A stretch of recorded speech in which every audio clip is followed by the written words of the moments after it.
This is the Seven Ravens, as recorded by the Brothers Grimm, based on an older oral history. There once was a man who had 7 sons, but still had no daughter, however much he wished for one. At length, his wife gave him hope of a child, and when it came into the world, it was a girl. The joy was great, but the child was sickly and small, and had to be privately baptized on account of its weakness. The father sent one of the boys in haste to the spring to fetch water for the baptism. The other 6 went with him. As each of them wanted to be the first to fill it, the jug fell into the well. There they stood and did not know what to do, and none of them dared to go home.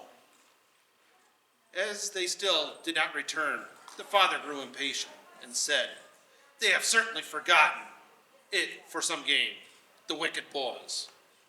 He became afraid that the girl would have to die without being baptized, and in his anger cried, "I wish those boys were all turned into ravens." Hardly had the words spoken before he heard a whirring of wings over his head. He looked up, and 7 coal-black ravens were flying away. The parents could not recall the curse, and however sad they were at the loss of their sons, they still, to some extent, comforted by their dear little daughter, who soon grew strong enough and every day became more beautiful. For a long time, she did not know she had brothers, for her parents were careful not to mention them before her. But one day, she accidentally heard some people saying of herself, "That girl is certainly beautiful," but in reality, she was to blame for the misfortune that had befallen her 7 brothers. She was much troubled by this, and went to her father and mother, and asked, "Is it true that I have 7 brothers? And what has become of them?" The parents now dared keep the secret no longer, but said what had befallen her brothers was the will of heaven, and her birth was only an innocent cause. But the maiden took this to heart daily, and thought she must deliver her brothers. She had no rest or peace until she set out secretly and went forth into the wide world to trace out her brothers and to set them free. Let it cost what it might.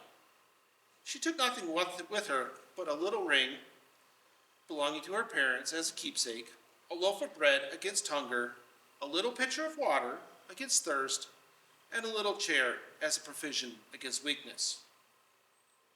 Now she continually went onward, far, far to the very end of the world. There she came across the sun, but it was too hot and terrible, and devoured little children. Hastily she ran away to the moon, but it was far too cold, and also malicious. And when it saw the child, it said, I smell the flesh of men." On this she ran swiftly away, and came to the stars, which were kind and good to her. Each of them sat in its own particular little chair. But the morning star arose and gave her a drumstick of chicken, and said, "If thou hast wished not this drumstick, thou cannot open the glass mountain, and in the glass mountain are where thy brothers are."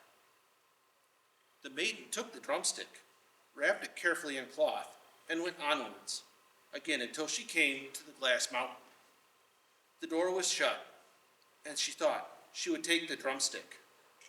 But when she undid the cloth, it was empty, and she had lost the good star's present. What was she to do now? She wished to rescue her brothers, and had not the key. The good sister took out her knife, and cut off her little finger, put it in the door, and succeeded in opening it. When she had gone inside, a little dwarf came to meet her, who said, "My child, what are you looking for?" "I am looking for my brothers." "The 7 ravens," she replied. The dwarf said, "The Lord Ravens are not home, but if you will wait until they come, step in." Thereupon the little dwarf carried the raven's dinner in on 7 little plates and 7 little glasses.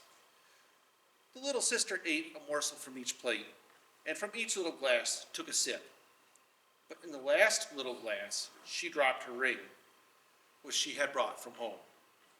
Suddenly she heard the whirring of wings and rushing through the air. Then the dwarf said, "Now the raven lords are flying home." They came in and wanted to eat and drink, and looked at their little plates and their little glasses. Then said one after another, "Who has eaten from my plate? Who has drunk from my little glass?" It was a human mouth. And when the 7th came to the bottom of the glass, a ring rolled against his mouth. Then he looked up and saw it was the ring belonging to his father, my mother, and he said, "God grant that our little sister may be here, then we shall be set free." When the maiden heard this, standing behind the door, watching, she came forth, and all the ravens were restored to humans, for they embraced and kissed and went joyfully home. Thank you.